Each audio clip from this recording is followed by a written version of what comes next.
vai para o cativeiro babilônico, o Senhor lembra a eles que quem é que controla a história, quem é que dirige todas as nações para ganhar as batalhas, para avançar e fazer as conquistas.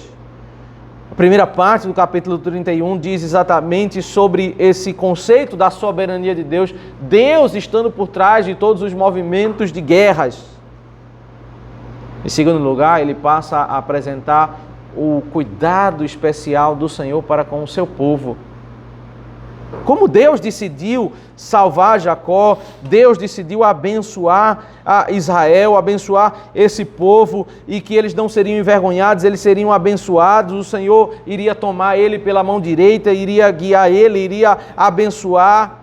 E não é que o Senhor faria isso por causa da glória do povo, pela grandeza do povo. Hoje nós vemos muitas expressões em algumas teologias que não conseguem entender a glória repousando somente no Senhor, mas as pessoas elas requerem alguns benefícios, elas até exigem algumas situações sobre suas vidas, porque elas dizem, nós somos filhos do rei, nós somos isso, nós somos aquilo, e começam a falar muito sobre si mesmos, sobre como se nós tivéssemos algum direito.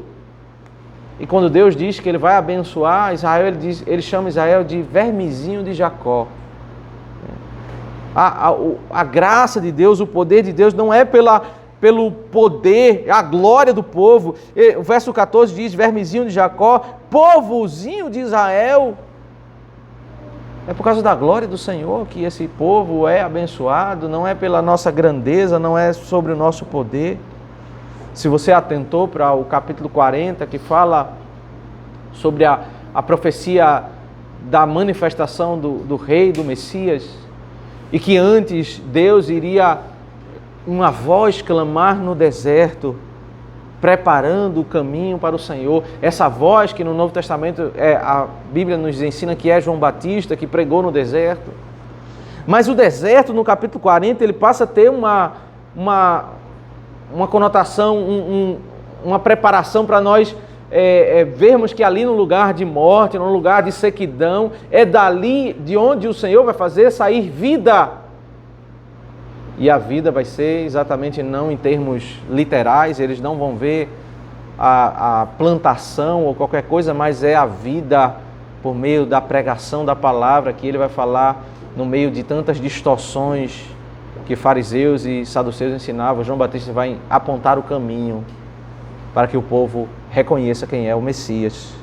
E por isso, no final aqui da nossa leitura, no capítulo 41, ele começa a dizer que é como algo, se alguém lesse esse texto naqueles dias, eles lidavam com uma região de muito deserto, ninguém imaginaria que uma região completamente desértica iria ter lençóis de águas, que iria ter a riqueza que fala aqui, o texto, que eles iriam encontrar no deserto, mas de fato essas palavras elas não se cumprem literalmente em termos de água, de fruto, em termos de riquezas de alimentação, mas é a descrição profética da riqueza espiritual que eles iriam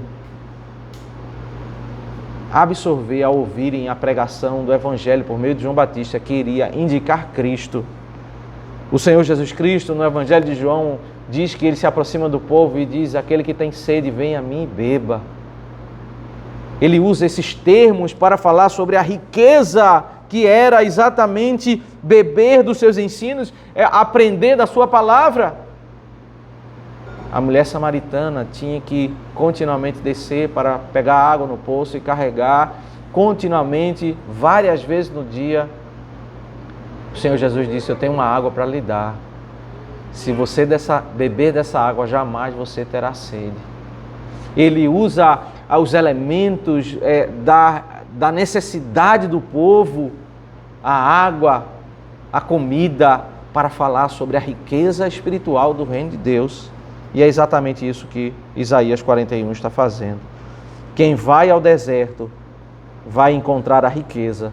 É o deserto do capítulo 40, que é aquele mensageiro que vai ser enviado pelo Senhor para falar sobre o Messias. O santo de Israel, ele vai se revelar, isso que disse o capítulo 40.